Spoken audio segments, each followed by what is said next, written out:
Welcome to another edition of Union County Conversation, a show that helps you understand Union County government and its services. I'm your host, Meg McElwain. Joining me today is Jeff Yates, the Executive Director for Administrative Services and Chief Financial Officer for Union County government. We're going to discuss the budget process for the 2015-16 year, where we are, what the budget currently looks like, and this show is intended to help increase transparency in what your local government is doing with your tax dollars. Jeff, thanks for joining me. Thank you. I'm going to start with just a very basic question for our viewers. Describe the process that the county uses to develop the annual budget. Sure. Our process starts, at least in our office, about mid-August, and starts for the departments in about November. And we run what we call a modified zero-based process, and that's where the departments will actually take their individual request. A budget's made up of thousands and thousands of individual line items. Yes. And the way that the county operates is we operate on a cost basis. So when a department, say the sheriff's office, is going to detain an inmate, they have to have their clothing, toiletries, wash rags, all those different things. So in our budget process, what the sheriff's office will do is estimate the number of inmates they think they're going to have, the number of wash rags, for instance, they're going to need, the number of supplies, those things. So our process is multiplied then across all of our departments, and each individual department works through that development for about 2 or 3 months to come up with what each individual component of the budget is. And then as we go through our process, the manager reviews that with the department. We decide as to what the critical items are, what's priority, if we can't afford or we don't have enough dollars to cover that, what can be cut. And then it's eventually presented to the commission. And that's kind of where we are right now, is on the 1st of May, the manager provides the proposed budget to the Board of County Commissioners, and then they have a public dialogue. And that's the point where we're at right now. We just finished Monday evening with our tentative approval of our county budget, and we're operating now we're working toward reviewing the school's budget. So we're in that public dialogue phase of our process, hopefully working toward adoption by the end of June. And for you folks at home, the Monday night meeting that Mr. Yates is referring to can be found online at unioncountync.gov, and it would be the May 18th Board of County Commissioners meeting. So, Jeff, tell me, where does the money come from that funds the annual budget? Sure.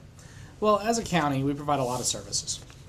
We provide everything from libraries to funding parts of schools to animal shelters, all the way from that, all the way to water, wastewater, and sewer services and trash pickup. All those are funded differently.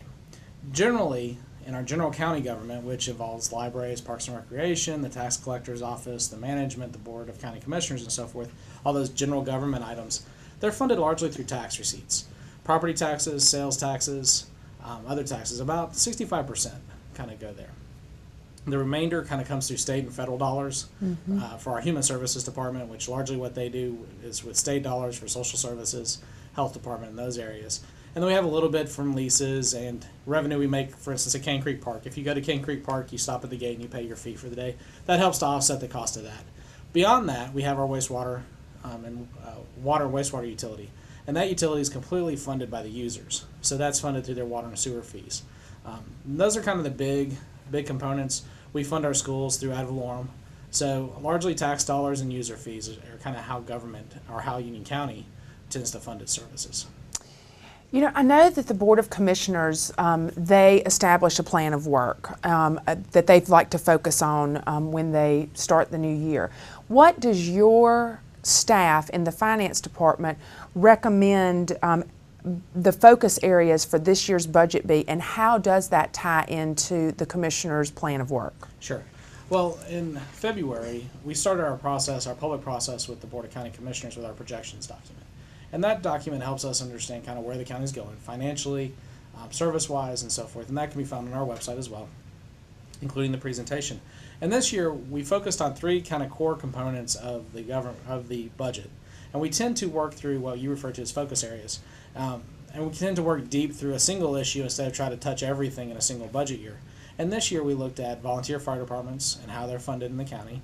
And subsequently we have a working group looking at that. We looked at our tax rate and our reval, because this year we went through a revaluation process and the impacts of that, and looked at tax rates and revenue neutral tax rates. And then we also looked at the bond, a possible bond referendum. And that was to look at what projects the county would put forward if we were going to do one in 2016. The commission decided not to. On what possible projects for the schools, and that is still an ongoing discussion. So those are kind of the three areas we worked through. Also during this time, and in preparation for the 2017 budget, we're looking at preparing a strategic plan for the county, and departments are working right now on their strategic initiatives to start that process in about 4 months, which kind of is crazy for me to say, but in about 4 months we'll start the 16-17 process. Yeah. And that'll be based on the strategic planning at that point and the working with the Board of County Commissioners. Well, you mentioned earlier some of the different services that Union County government supports. Can you talk about those just a little bit more, maybe list them again, like libraries, and then talk about how you prioritize funding for each of those groups? Sure. And we've sat down with the Board of County Commissioners and we've asked them, of all the services the county provides, what are your top priorities? And I think the overarching top priority is fiscal sustainability. What they want to ensure is that the organization continues to go forward. If you think in terms of business, a lot of businesses, if they have competition in the market. So if they were to go out of business, someone else will step into that market and that hole and fill that spot. Well, governments aren't like that. If the government fades away or the services we provide go away, for instance, sheriff, there's not another sheriff's office waiting to take their place. So fiscal sustainability is the key, overarching amongst all the goals. And beyond that, the board has told us public safety, communities, and working with our communities and communication, and education. So if you were to look at our budget, for instance, and you were to go and you just to add up the dollars and say where your priorities are is where you put your money, the number one thing we do is education in the county. And by far and away, the highest expenditure. It's about 3 times what we spend on public safety. And then public safety is second to that, and then human services. So our social safety net that helps our residents. And beyond that, you have your parks and libraries and those other recreational services and community aspects. And I know that there have been a group of women who've come to several of the board meetings to talk about funding for additional libraries, and so we know that that's important to people, but sometimes public safety and things like that have to take priority over. Absolutely, and I think in the bond discussion, one of the interesting discussions we had was how are the library services changing? Mm-hmm. And the young ladies that you're referring to are from the Waxhaw Library group, and they're looking to try to expand services in Waxhaw. And I think that's an admirable goal. But evaluating kind of how library services are changing during the last economic downturn, library services increased for folks using computers for job searches. Mm-hmm. We actually do job training at our library. So the traditional concept of stacks, books, and newspapers is not the library of tomorrow, if you will. So I think that looking forward to how our libraries relate to how our job training efforts with South Piedmont Community College and how those other things relate to each other in anticipation of a future bond election, whether it be with South Piedmont or a standalone library or some form of that. But I think we're in the early stages of conceptualizing that workforce development component within the county. So I think that those young ladies have a very well-placed interest in that, but I also think we need a comprehensive plan. And I think that's what the commission told us during our bond discussion. It wasn't, no, we're not going to build new libraries. It was, wait, let's understand kind of how they all work in relationship to our school system, South Piedmont Community College, and the libraries, plus any workforce development we're doing through our economic development. The funding for and the relationship with Union County Public Schools gets a lot of attention in the media. It's a topic around the community here in Union County. And I know that our viewers are interested to better understand or have background on how the process in establishing a budget that works for everyone, what is that process like? And I can speak from the county side. Yes. The way that the general statutes work is that the school system, the Board of Education, takes the superintendent's proposed budget, much like the manager's proposed budget on our side. They'll evaluate it and they adopt it, and it gets sent to the Board of County Commissioners for consideration. The Board of County Commissioners and the general structure of the funding, they kind of have that power of the purse, and it's a check and balance with the school system to ensure that the taxpayers are protected in that conversation. And that's kind of where the boards shake out. The Board of Education, as they should be, advocates heavily for the students and for the administration and the school system, and the Board of County Commissioners is the check and balance for the taxpayer. And at some point, those two boards should agree on what that funding is and what that funding level is. So the process is that the school board then makes a request of funding to the Board of County Commissioners. I'll tell you the county funding is about 1/3 of the total funding for the school system. So a large majority of that funding, mostly for teachers and the classroom components, comes through the state, not through the county.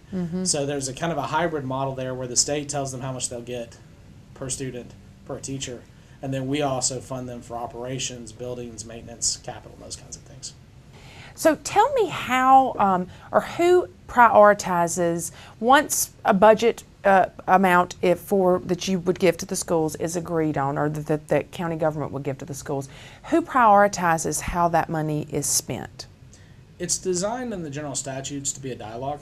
And let me just say, when you say general statutes, define that for our viewers. Okay. In North Carolina, we operate under the general statutes, and the general statutes essentially are the law of the land.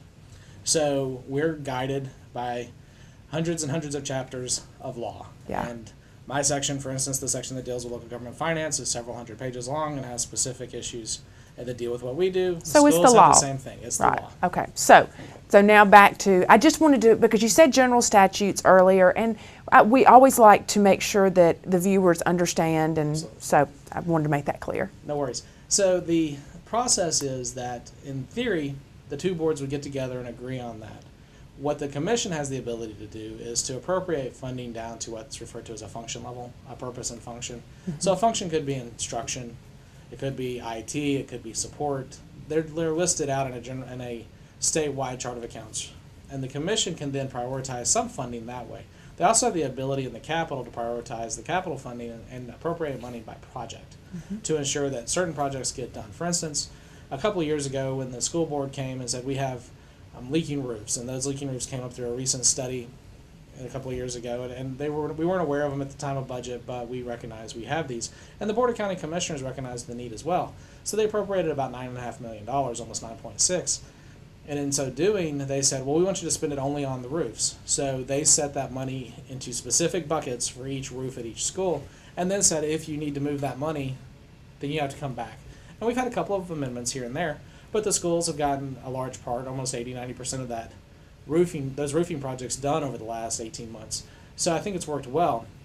And when the two boards cooperate on what those priorities are, the taxpayer benefits as well as the students, because the roofs get done and the taxpayer is protected against high tax rates. And I think that the statutes envision that effort and that kind of working together and that dialogue through joint meetings to kind of achieve that. And I think that's where we are in the process, is we're working to try to get those joint meetings and have those together and that discussion to be able to set those priorities. Because I think everybody in Union County is agreed the priority is a successful school system, the students and the teachers, and a safe environment for kids to go to class. So I don't think that that's in disagreement and dispute at all. Times there is disagreement about how to get there, but I think that that's what the dialogue is about, is trying to establish an agreed upon path to get there. Well, Jeff, you've answered, I think, almost all my questions, because in closing I was going to ask you where we were in the process, but you just answered that by saying we're working to establish a meeting with the schools between the Board of Education and the Board of County Commissioners, where both boards can get together and talk about their request and have an open dialogue and conversation. If you'd like to learn more about Union County's budget, you can visit the website at unioncountync.gov. Look on the home page.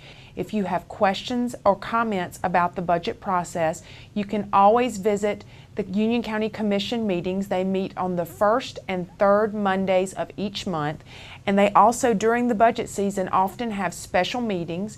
You can find a schedule online, or you can email Ask the County Manager at unioncountync.gov. Thank you for joining us today. Thank you. Thank you for tuning in, and I hope you have a great day in Union County.